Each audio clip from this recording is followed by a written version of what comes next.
Hello and welcome, everyone. Thank you for joining the Center for American Progress today for Implementing America's Clean Energy Future, Leveraging Federal Investments to Support State and Local Climate Leadership. My name is Nate Fowler, and I am Senior Manager for State and Local Government Affairs with CAP. We are so excited that you have all joined us today to discuss this topic, and it's something that our team has been thinking a lot about lately, and as of this morning, we have released a report and fact sheet by the same title as this event. We're going to touch on many of our recommendations within the report during this event, and of course, we encourage you to check it out after we conclude today. Over the next hour, we have some great speakers lined up, starting with our keynote and followed by a panel discussion. We will have some time for questions for both our keynote speaker and our panel, so please use the Q&A box to get your questions submitted, and we'll get to as many as we can. I'd like to kick us off today by introducing Mayor Satya Rhodes Conway, the 58th mayor of Madison, Wisconsin. Mayor Rhodes Conway was first elected in 2019 and was just re-elected to her second term in April of this year. The mayor is the city's second female mayor and the first out LGBTQ person to serve as mayor of Madison. Throughout her time in office, the mayor has been focused on building affordable housing, expanding rapid transit, combating climate change, advancing racial equity, and much more. Mayor Rhodes Conway is also chair of the group Climate Mayors, an appointed member of the EPA's Local Government Advisory Committee, a founding member of Mayors for a Guaranteed Income, and a member of Mayors Against Gun Violence. Without further ado, I'm honored to introduce the mayor to speak. Thank you. Thank you so much, Nate. Really appreciate the invitation and the introduction. And I want to thank CAP for the work that they are doing around this very, very, very important issue and many others as well. Thanks everybody for joining and wanting to be part of this conversation. I'm going to talk a little bit just from the perspective of a mayor on what is the challenge and what are the opportunities and what are some things that we've been doing in Madison, but also in cities across the country. I hope I don't have to say this, but it bears emphasis. We are in a very serious climate crisis.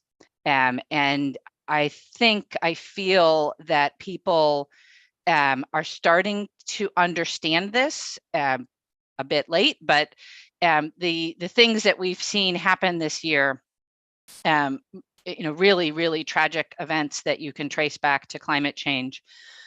We've already set a record in 2023 for the most, quote, billion-dollar disasters in U.S. history.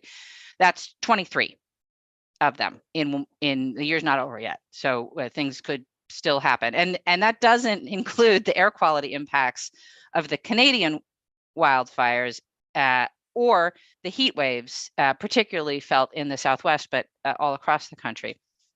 This is real. Right? We are feeling it now. Our cities are feeling it. Local governments are struggling to deal with the impacts of climate change.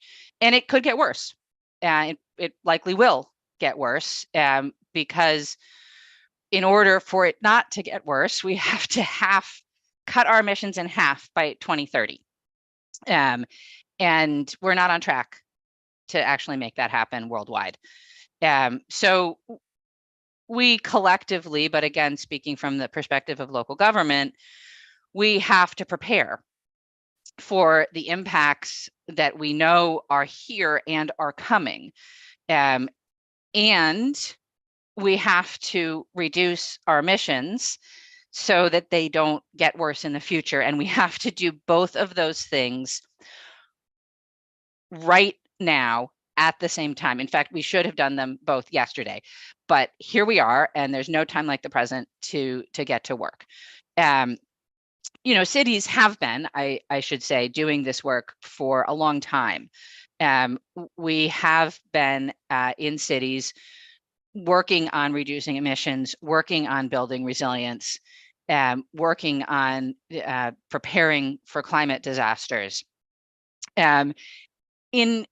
In times when nobody else was doing it, because local government is the place that is closest to the impacts and the people that are impacted. And so we don't really have any option. I am so grateful that we now have better partners at other levels of government. And I'll talk a little bit more about that in just a minute. But I want to emphasize the challenges that local governments face in dealing both with greenhouse gas reduction and resilience to climate change. And it's perhaps expected, but funding is a huge issue. There's insufficient resources to do the work that needs to be done. There is insufficient staff capacity in almost every city to deal with this. And there is perhaps most frustratingly a lack of local authority to make the changes on the scale that is necessary, and in some cases to make any change at all. Just for example, here in Wisconsin, this building code is set at the state level. And so local governments cannot require more climate-friendly buildings. We can't exceed what the state will do. And the state, frankly, has done nothing for a decade. They won't even adopt the most recent international building codes, much less go beyond them with a stretch code, thanks to our legislature. So we're very constrained in a jurisdiction and authority. But I don't want to be doom and gloom. There are things that we can do and are doing, and a large swath of that is thanks to the Biden administration and the investments that they are making in climate, but also in local government's ability to work on climate. And so talk a little bit about the ways in which the work the Biden administration has done has changed the game, particularly through the bipartisan infrastructure law and the Inflation Reduction Act. So just the IRA alone enables billions of dollars with a B of investments in clean energy manufacturing, which we need, because if we're not producing new ways to produce clean energy, we can't leverage that in our communities. It invests billions in resilient communities. And, you know, for once, the federal government actually kind of gets local government. The president believes in mayors and cities. And while there's certainly plenty of money that's flowing through states, we are seeing this administration invest directly in cities, and it is so welcome and needed and important. The IRA also has billions for more efficient, renewable homes that are going to save money on people's bills, invests in money for building out EV infrastructure. And just anecdotally, I haven't done it yet, but our water heater went kaput, and we put in a new heat pump water heater, and I expect to get a nice little break on my taxes because of it. So these are the kinds of things that these investments make possible all across this country. The bipartisan infrastructure law does the same thing for the nation's infrastructure in helping us prepare it for the 21st century and, frankly, for the climate impacts that we expect. So investing in streets and bridges and bike paths and sidewalks and on and on down the line, all of which we now have to build to a different standard because of what we expect in terms of heat, in terms of rain, in terms of here in Madison, more ice and less snow.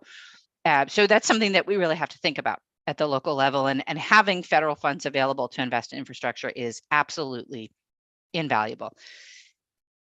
At the same time, the focus on Justice 40 and environmental justice is critical. It's something that we believe very much in here in Madison, but really appreciate the federal government sort of forcing the conversation across the board and making sure that we're dedicating our investments to the communities that need them, and making sure that these investments are creating good jobs in our communities, which all of our communities need in the wake of the pandemic. So a lot going on from the Biden administration that is there to be excited about.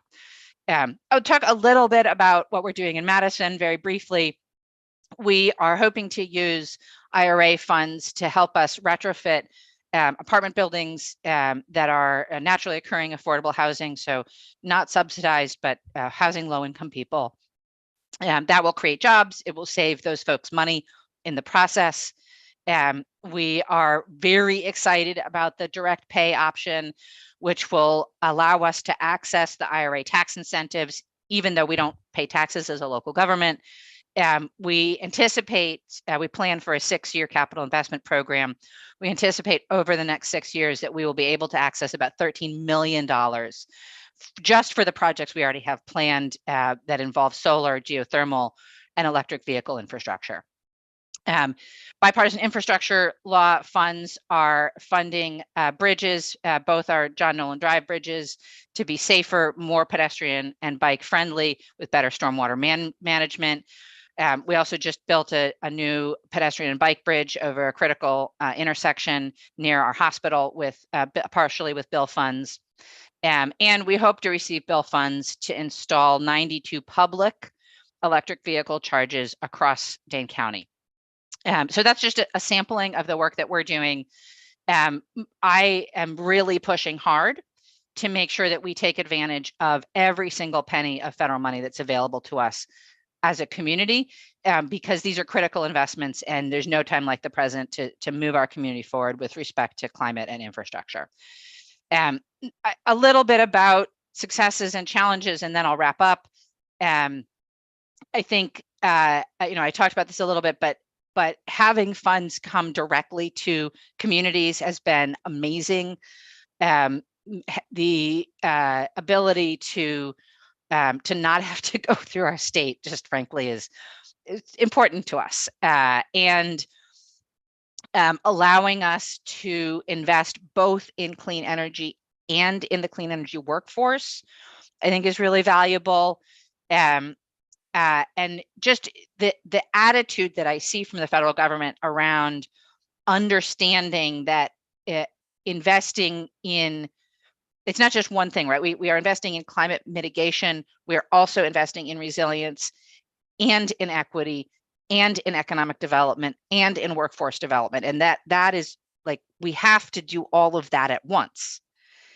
So that's really valuable to know that our federal partners understand that. Challenges briefly, I think just the sort of pace that we're working at is challenging, and the sort of push and pull between, like, we want to do the thing, but we don't have the complete information, and we want to educate our community, but we don't quite know what to say.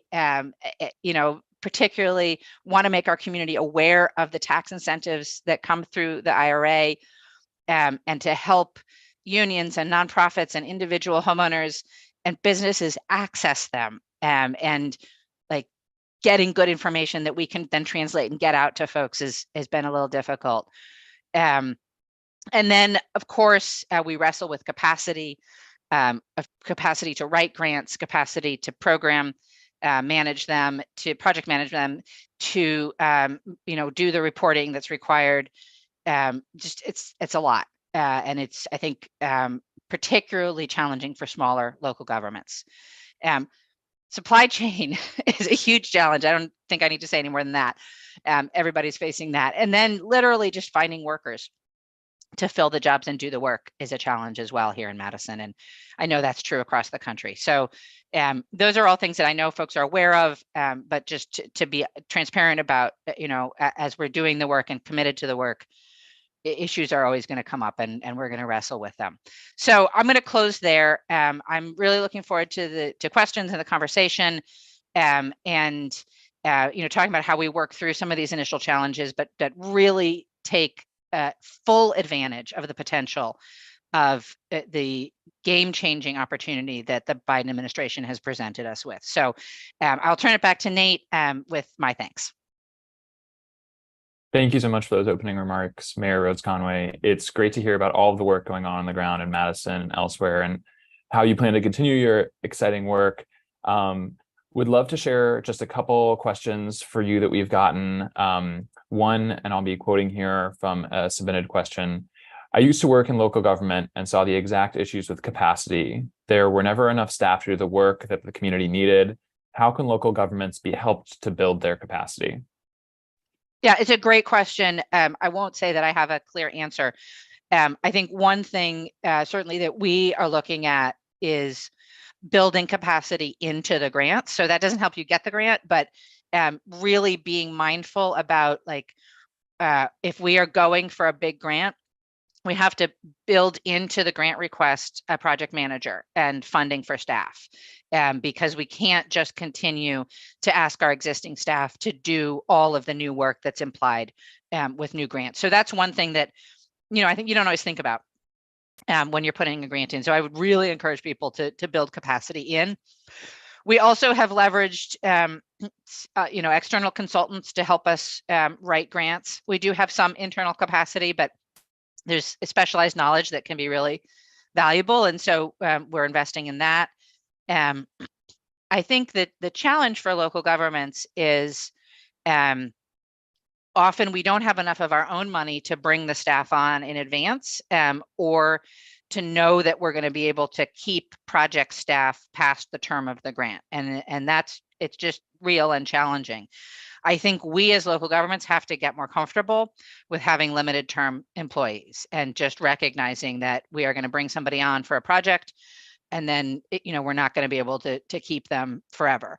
It's a mindset change for us, but I think that's something that's necessary. And I think it's important, and this is a message that I always communicate to the federal government, is that like funding staff capacity has got to be part of what you allow in your grants, and not just staff capacity, but also funding, having funds for engagement. So we can contract with community-based organizations to do engagement, having the either providing technical assistance or allowing us to use grant money for technical assistance. I think so. Just really pushing the federal government to be expansive about how local governments can use the funds that they're accessing.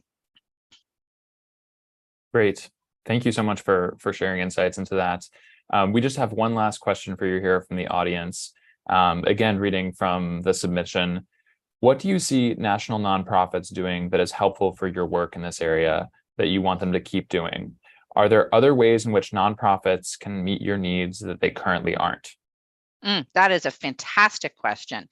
So I think the work that particularly the large national nonprofits, big green, if you will, the work that they do with the administration is really valuable for us. Cities broadly don't have the capacity to engage and lobby. We have some, like we have the U.S. Conference of Mayors, right? We have the National League of Cities, but I love those organizations. This is not a criticism.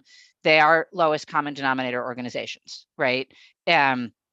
So, having allies who share Madison's values and are pushing at the federal level for those values is really important to us.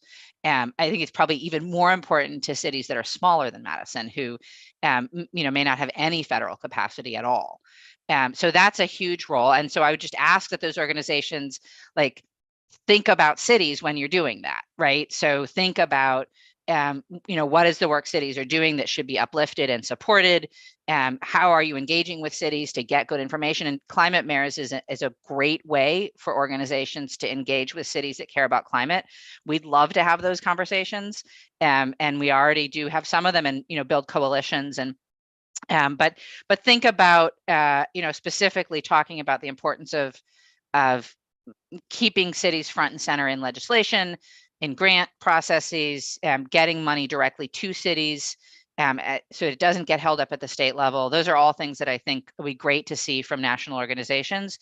I think technical assistance is another place that they can help, if that's something that they do.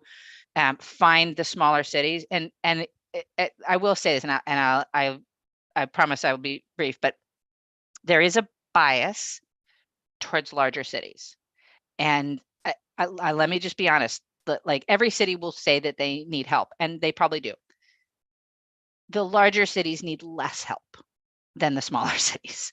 And I'm not talking about Madison. I'm talking about cities smaller than Madison, right? So there's a bias for working with, I love these cities, working with New York, working with LA, working with Phoenix, right? But those are big places. They have a lot of staff.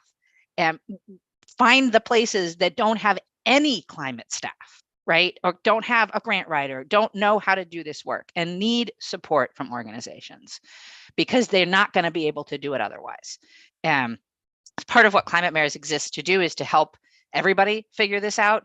But it would be great if other national organizations would remember that although it's super shiny to work with the big cities, they might not be the ones that need the most help. Absolutely. That's a great reminder, and we so appreciate the answer to that question.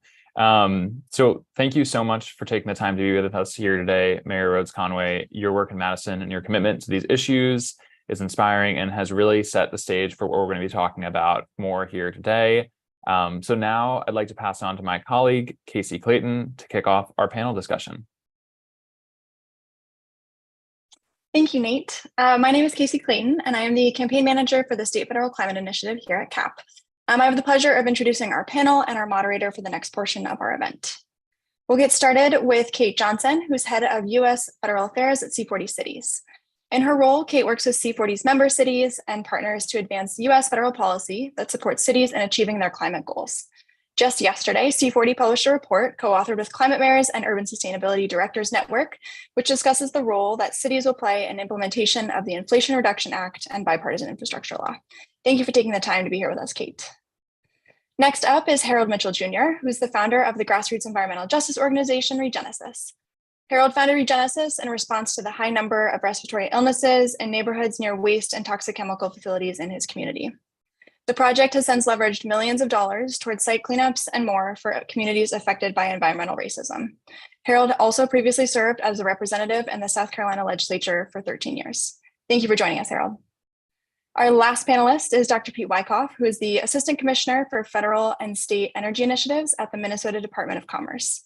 In this role, Pete coordinates the Department of Commerce's efforts to bring federal clean energy funding from the Inflation Reduction Act and bipartisan infrastructure law to Minnesota. Prior to this role, Pete worked with in the office of Senator Tina Smith of Minnesota on energy, climate, and the environment. Thank you for being here, Pete. And finally, I'd like to introduce and hand things over to our moderator, Sam Ricketts, who's a senior fellow here at CAP, who works with me on the State Federal Climate Initiative. Sam joined CAP after serving as a longtime advisor to Washington State Governor Jay Inslee, and Sam is also co-founder of S2 Strategies and a senior advisor for Evergreen Action. You can go ahead and get us started, Sam.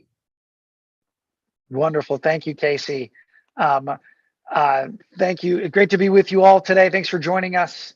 Thanks especially to Mayor Rhodes Conway for joining us and to our great panelists. Looking forward to this conversation we're having today. So thank you all for joining. First, really quickly, I want to just again raise that today the Center for American Progress and along with Wanani Partners published a report titled Implementing America's Clean Energy Future, same title as we have for this event today, which provides recommendations for states and cities, the federal government, philanthropy, NGOs, and other interested parties to support effective and equitable implementation of these new transformative federal bills at the state and local level throughout the country.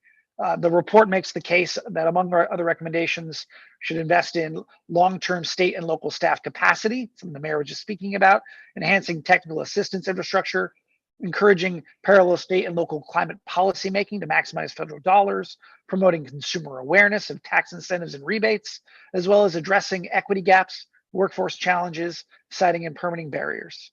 The report highlights the critical role that states and local governments have to play in successfully implementing and maximizing the impact of these bills, and really in using them to advance the next generation of American climate policy leadership.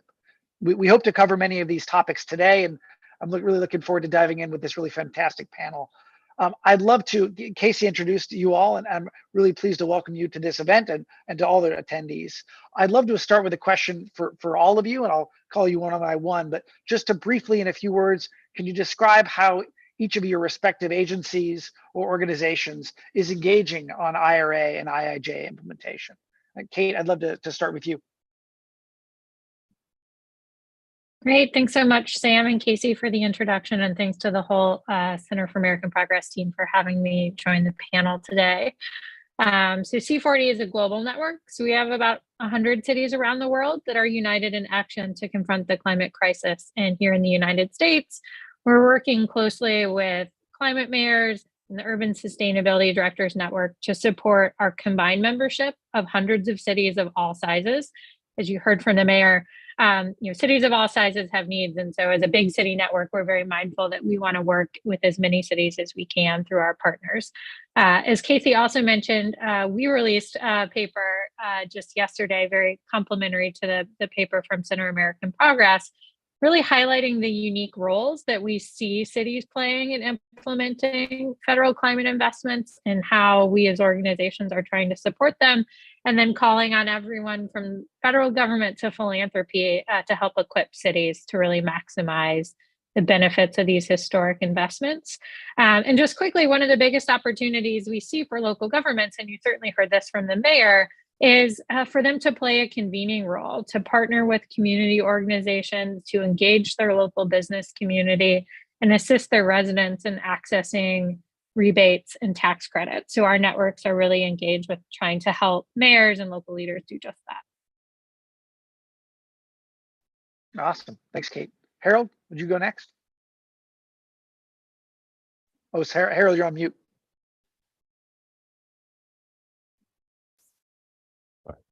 Sorry, sir. Yes, sir. I would say, first and foremost, thank Center for American Progress for allowing me to be a part of this panel. But I will say the biggest thing that I would like to lift up is with the Regenesis Institute and where we are and where we're working, part of the Equitable and Climate Just platform and CAP being an influencer on the language in the Inflation Reduction Act, because coming from Spartanburg, where it was very important to have the local government, where we actually elected our vice chair of the organization to city council, and having back then Congressman Clyburn and Fritz Hollings as a major part of our coalition, it's important to have that mutual interest. And that was one of the key things I think the platform was able to influence, to make sure that this language got in, that local governments had the ability to apply for these federal resources and did not have to wait for the governors or those with spinally challenged inabilities to make decisions on the best interests of people. I can say that, Sam, as a former elected official, but they have trouble doing the right thing. And the solutions are at the local level. And this is why it was so important to do that. And with the Regenesis project, as was stated, we leveraged a $20,000 small grant into $300 million. And it was because of the coalition. And we did that in a red state like South Carolina. And when you look at the economics of it, because of what was done, we passed our environmental justice bill because they saw that impact of, the multiple agencies that we were able to transform a community with the likes of Nikki Haley and Mick Mulvaney and much of the Freedom Caucus members, Ralph Norman and Jeff Duncan, who actually were strong supporters. They saw this then before having the resources that we have now. So I think now we're at a great opportunity to transform a lot of these communities and being able to use the tools that are there available for us. Wonderful. Thank you, Harold. Pete, please. Yeah, thank you. Thanks to CAP and thanks to everyone for inviting me to be on the panel, and great remarks from the mayor were inspiring. So I'm Pete Wyckoff. I am Assistant Commissioner for Federal and State Energy Initiatives at the Minnesota Department of Commerce. If that sounds made up, it was about 6 months ago. I was in the Senate, deep in the negotiations of the Inflation Reduction Act. And then we don't have a mayor or a governor in Minnesota who is challenged to do the right thing. Governor Walz and Lieutenant Governor Flanagan here in Minnesota are climate leaders. And I was given the opportunity to take what I learned at the federal level and come to help the statewide enterprise get the most out of the IRA and the IIJA. I'm in the Department of Commerce, which is where our energy department is housed. And we are trying to do all of the things with a lot of support from the governor and the legislature. in commerce, we're standing up the rebate programs from the IRA. We are working to set up a new state green bank. We are working with the DOE Loan Program Office to try to get some money flowing to Minnesota. But I think we're also facing some of the challenges that everybody does. The IRA is not well known, and it's complex and it's big, and we're doing a lot of educating. And that's been a big part of my role in the 6 months I've been here. So. Wonderful. Well, thank you, Pete. Thank you again, all three of our panelists. I'm going to turn to some other questions. Before I do so, I do also just want to remind folks that we're going to do some question and answer from the audience for the panel once we conclude a bit of a discussion here. And so if you've got questions, please feel free to drop them in that Q&A function we've all gotten so accustomed to using here on Zoom. My next question, Pete, I'm going to turn back to you. And to Pete's point here, folks, and Casey mentioned this in his intro, Pete was intricately involved in the creation of the Inflation Reduction Act, also the other federal legislative initiatives as a advisor to Senator Chenia Smith. That's where I first got to know him, and now he's on the ground in the state making it happen, which is really exciting. Pete, Minnesota's done a lot, has taken major steps this year to take maximum advantage of these bills and has used them to advance sort of the next generation of climate policy. Can you give a lesson or two that you think are broadly applicable throughout the country of what other states can learn from what Minnesota has done as it relates to emissions reductions or equity or economic growth, and what you all have been up to these last few months? Well, the first thing I'll mention may not be repeatable everywhere, but David Roberts, noted energy writer, noted a few years ago that there's one neat trick to advancing rapidly clean energy policy, and that is a trifecta by one party to do that. That was true in the federal level for the first 2 years of the Biden administration, and as of the 2022 elections, it is true in Minnesota. And Governor Walz and everybody in the legislature wasted no time in taking advantage of the ability to move through lots of states' policy that can support using the federal policy. That range from a 2040 100% clean electricity law. So that gives a maybe stick to go with some of the federal carrots. They're a nice combination, but it also includes lots of state programs that Department of Commerce and others are working to stand up that sort of reinforce and build on the IRA and IIJA opportunities. It's a lot. And one thing I'll just note, because I think this is probably true everywhere. Even when I got to Minnesota, I found that the state enterprise is amazing in Minnesota, and by comparison to other states, extremely well staffed with knowledgeable people about how to go out and get grants.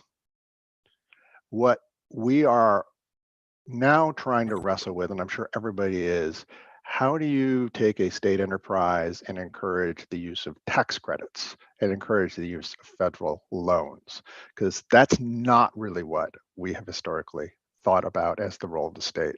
And that's everything from tax credits for individuals to tax credits for businesses, and how can the state move things forward? So that's a challenge. And we are thinking of all sorts of different ways to try to meet that challenge. Wonderful. Thank you, Pete. I wanted to make sure I hold pause here in case Kate or Harold want to respond to anything that Pete said. Please, panelists, feel free to get in with anything else. But barring that, I want to advance on to the next question I've got. Kate, for you, representing a local government perspective, and with member cities and in the 14 U.S. cities that you mentioned, can you talk about some of the biggest opportunities and challenges for local governments in implementing the IRA? Obviously, the mayor touched on some of these, but I want to again reference the paper that C40 and Climate Mayors and USDN published this week with recommendations in this regard. Very clearly made recommendations I want to point people to the federal government, to states and cities, to philanthropy and NGOs. What would you tell federal agencies, philanthropy, other cities about how folks can support local government leaders in implementation? Yeah, thanks, Sam. And I guess my response quickly to Pete would be yes, all those things are also true at the local level. I think the challenges that he mentioned. I think the biggest opportunity for local governments, and you heard this certainly from the mayor, is really to scale up and accelerate the climate initiatives that many of them have already underway. And so we heard a little of this already. Electrifying fleets, ramping up solar and home retrofit programs, investing in transit, walking and cycling.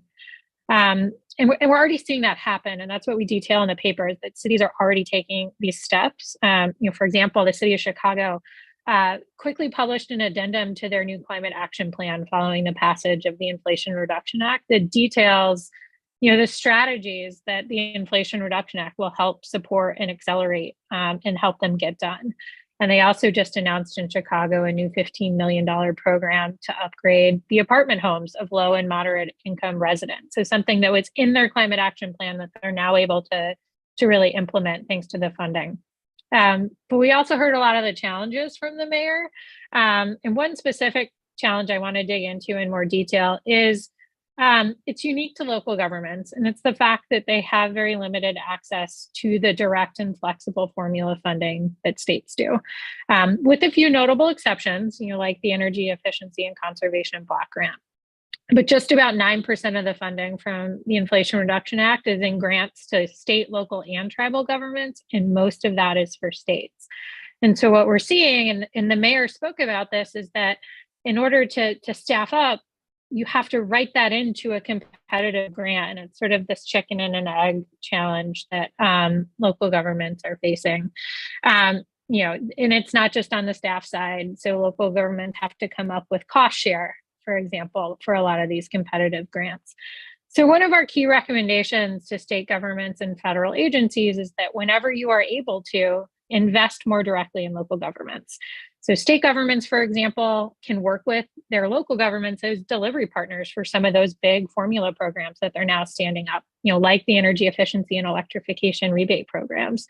Local governments often will have program infrastructure and ongoing community engagement and outreach efforts that can be scaled up to help with these programs rather than duplicated at the state level through a whole new infrastructure. And so that's one of the key recommendations I would highlight for folks from our paper. Wonderful. Thank you, Kate. Harold, next, I'd love to turn to you, and with you've got a very unique perspective, being a leader with a local organization on the ground, being a leader that's worked across the region, really nationally through the Equitable and Just Climate Platform. You're a member of the White House Environmental Justice Advisory Council, but you've also been a former state lawmaker yourself as a legislator. And so you've got a range of perspectives to bring into this very question. You've also been doing this work on the ground in your community and throughout the state. Can you talk about how state and local leaders can partner with community-based organizations like those you led and are leading in South Carolina, but throughout the country, really, to ensure equitable investment and just outcomes on the ground, realizing these commitments that have been made in DC around Justice 40 and around some of these program designs? And how do you make that actually happen on the ground? How can state and local leaders think about engaging with communities on the ground to make it happen? Okay. First and foremost, when going into a lot of these spaces, people are it's like information overload at this point. Everybody's excited. They see all the resources, the dollars that are there, but it's like, how do we connect the dots?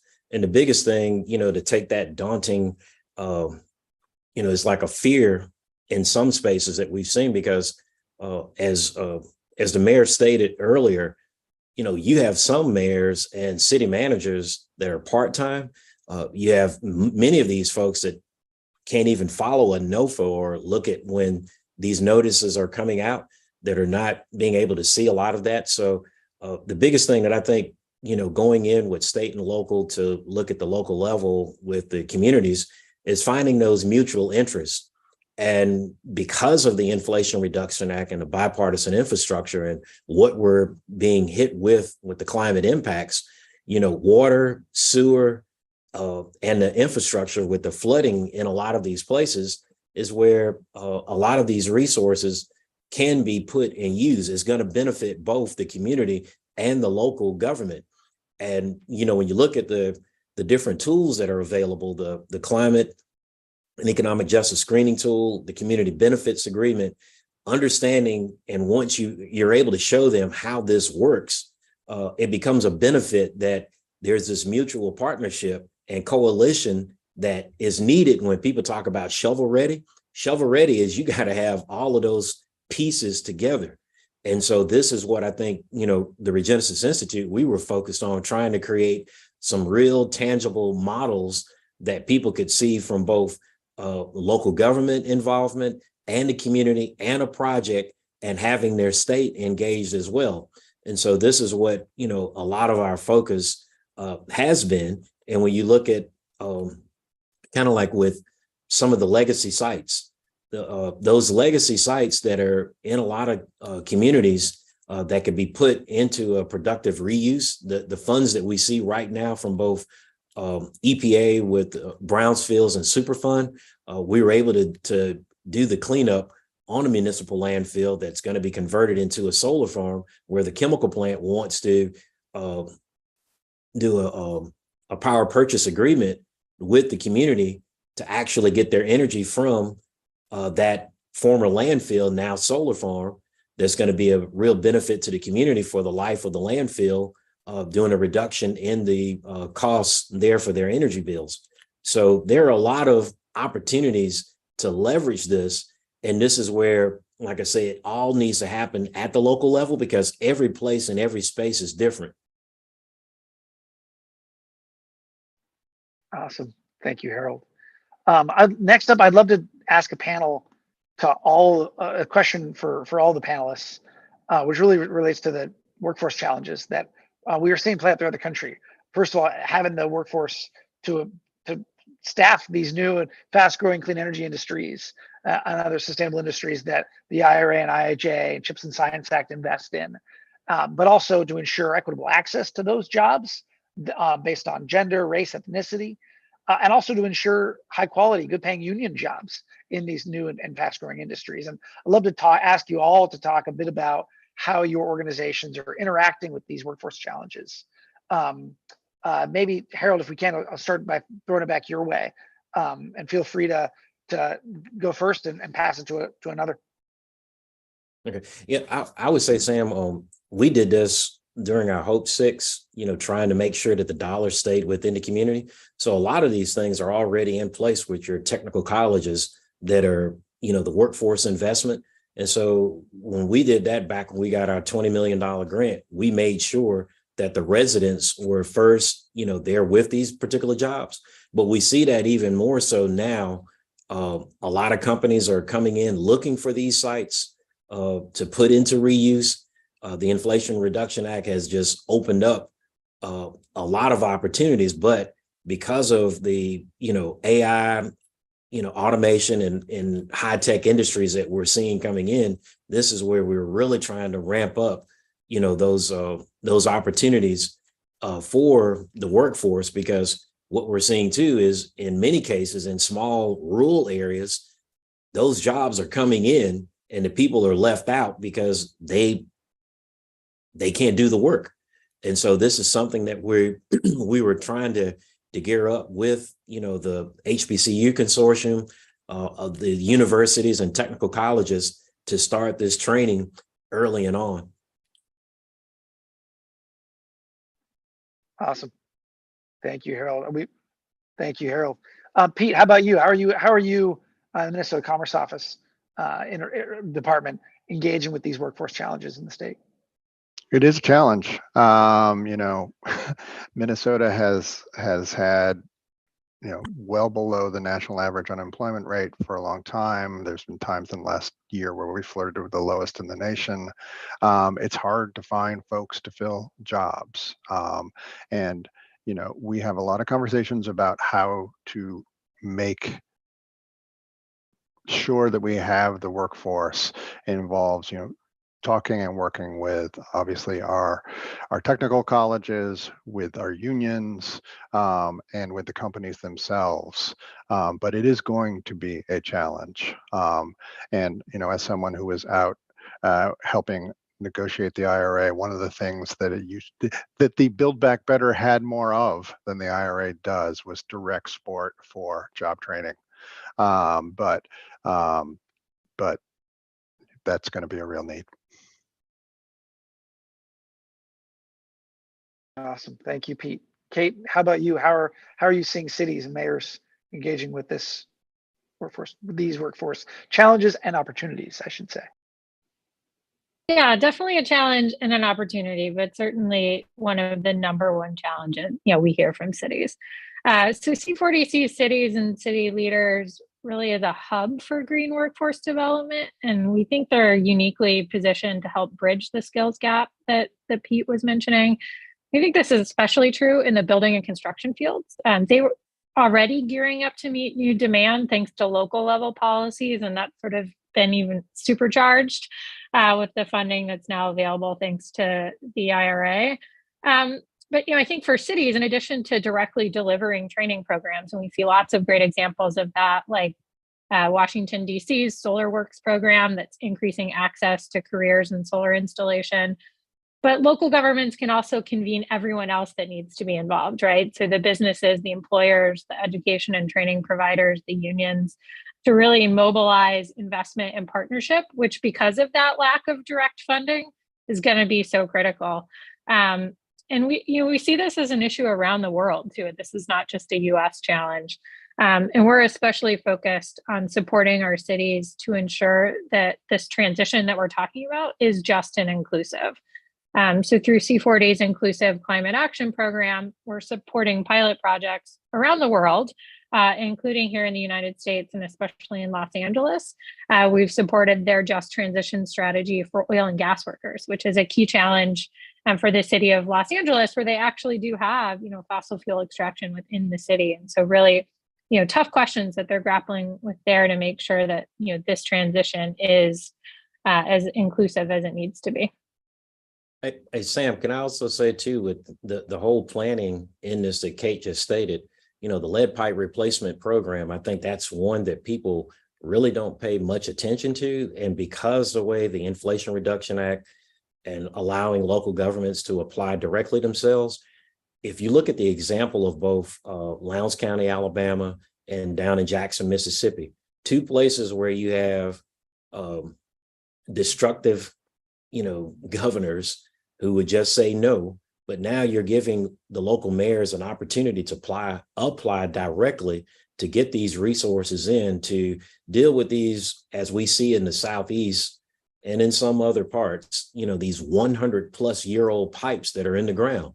And this is a great time and opportunity for that replacement and to be able to create some long-term job opportunities, small businesses for folks in the plumbing industry. But, this is one that we do see a big problem with the drinking water issues that we see. This is just a great opportunity to do so and create new small business opportunities. Thank you. That's a great point, and such concrete, tangible examples of things happening on the ground, representing both real challenges and real opportunities for what needs to happen more or isn't quite yet happening throughout the country. This is fantastic. I want to turn to one more question from each of you, just a brief answer, if you will, before we turn to some audience questions. And thanks for those who've been including those in the Q&A function. Just thinking about the next generation of policy that we're going to need to see at the state and local level, especially. We get into this in the report published by CAP and Wanani Partners. Emissions is not the only rubric we should be judging these legislative issues on, obviously. Jobs and equity, public health, et cetera. But even just in terms of emissions, these bills will produce significant progress over the course of the next decade, according to modelers. But we're going to need to see even more progress, and a lot of that's going to need to come, as it has in the past, from state and local leadership. And so if you could, very briefly, just allude to a thing or two you might want to see state lawmakers, local lawmakers contemplate as the thing they should be thinking about doing next with their own in-house lawmaking capacities or agencies. What might those things be before we can turn to audience questions? Pete, maybe start with you. Yeah, so in terms of emissions, the state has a climate plan that is extremely well developed thanks to the Walz administration, and the Walz administration has a climate sub-cabinet that is charged with a whole of the economy approach to emission reductions while increasing justice and making sure we have a reliable, affordable energy system. We have the same challenges, but we are farthest ahead in the electric sector, but the same challenges everybody else does. We can't build transmission fast enough. We have some other issues.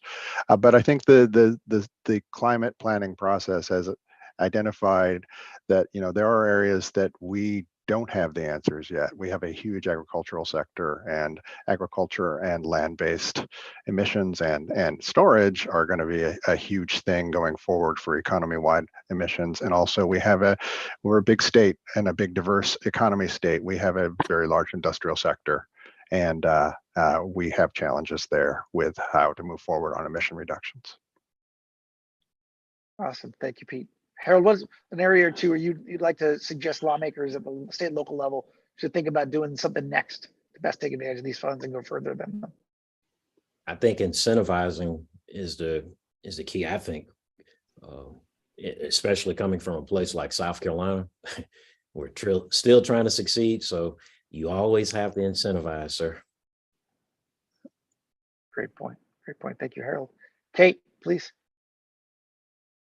Yeah, I mean, I think I have the easiest job in answering this question, thanks to Mayor Rhodes Conway's remarks at the top of the hour, because I think you heard the urgency that's driving the next generation of climate leadership at the local level. And so what we are really seeing, and what federal funding allows us to probably see more of, is local leaders really facing the intersecting challenges of housing affordability, having to rethink downtowns and the new remote worker economy and more. And so these federal investments are allowing cities to simultaneously address these challenges. And you heard about Madison's program to upgrade their affordable housing. Just this week, New York City announced a new implementation plan for Local Law 97, which is their groundbreaking building performance law to retrofit existing buildings. And they're pointing out that the buildings that are covered by that law are eligible for more than $600 million in incentives, thanks to the Inflation Reduction Act. And because of that, they can move forward with these policies while also addressing, very real affordability challenges, at the same time. And so I think that's what we're going to continue to see more of, and what, and I'll go back to my recommendation, what direct and flexible funding to cities allows them to do is really connect the dots and address these intersecting challenges at the same time. Great. Thank you, Kate. Thank you all.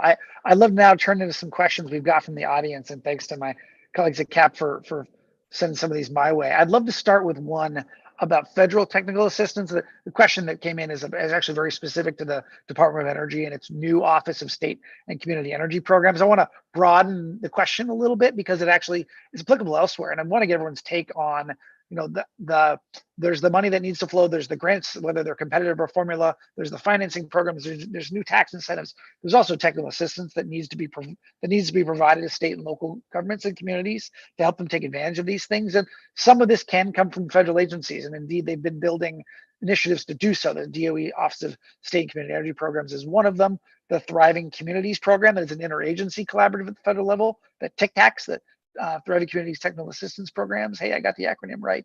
And some other initiatives are ongoing. I want to get I've got to give it a numerical grade, but I want to get a sense from you folks about how those TA efforts are going from the federal level, and maybe a thing or two you like to see more of, want to see less of.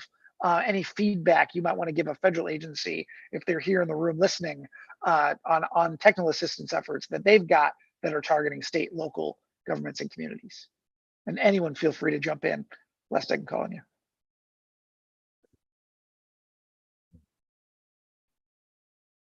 I'll jump in. I have a busy schedule, like I'm sure everybody is today, including 2 meetings with DOE SCEP about technical assistance. So it's very much top of mind.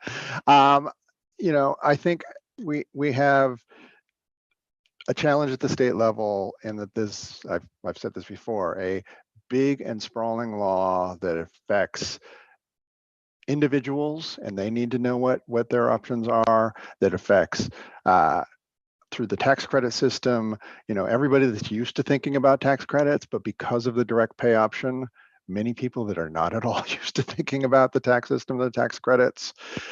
States don't have a whole lot of extra tax tax credit lawyer types sitting around to provide technical assistance. So I've been talking with federal folks about how do we get the right kind of information out to everybody who needs it, from individual citizens to, towns without a whole lot of capacity, to towns with cities with a whole lot of capacity that just haven't been thinking about, oh my gosh, direct pay tax credits. What does that mean to me? So the more we can get help from NGOs and the federal government, the better off everyone will be. Great point, Pete. Harold or Kate, care to opine also on what the federal government might do better with its TA efforts? Yeah, I mean, I think Pete touched on this a little bit, but I think the efforts that we've seen succeed or heard sort of positive feedback about are those that are the more holistic technical assistance, right? So instead of presenting an offering that is tied to a specific program or a specific type of project, the technical assistance that asks the question to a local government, well, what are you trying to do?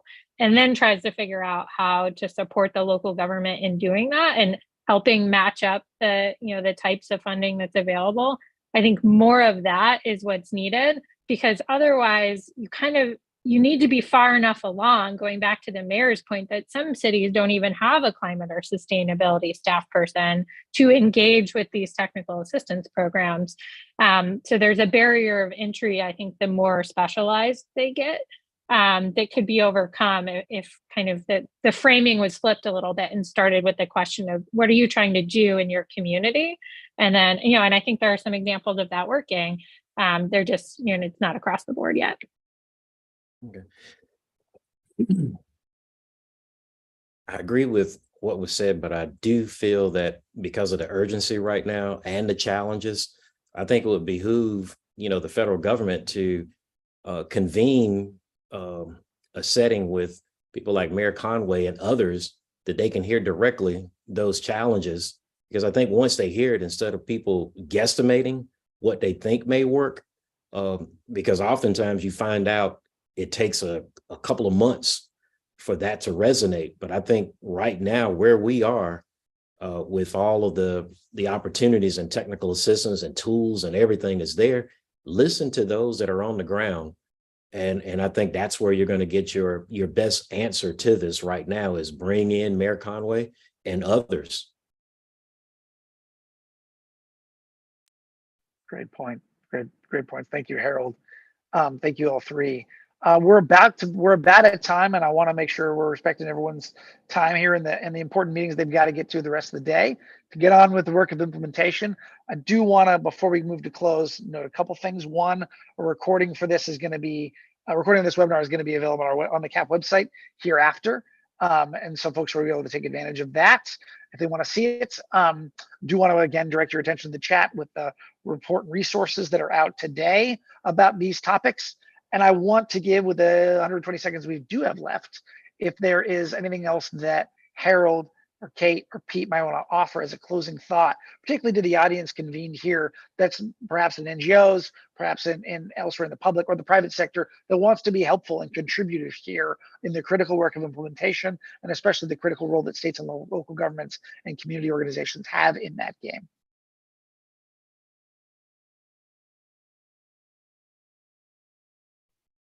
It may have all been said. Harold, yeah, go ahead, please. I would say you've covered it all. There's enough documents that are out there, but I think going back to your last question, I think a convening now at this point is what needs to take place to really get this across the finish line, because we have 13 months left before the election and it's getting ready to get crazy, and people not knowing what's going on. We don't need to let the other side frame the narrative that's already confusing to the mass. So well said, Harold. Thank you. That probably is a fantastic concluding point. Unless Pete or Kate, you want to offer anything else in closing? No, I'll let that go. Yeah, I think that's a good way to end, Sam. Thanks. Verily agree. Always well said, Harold.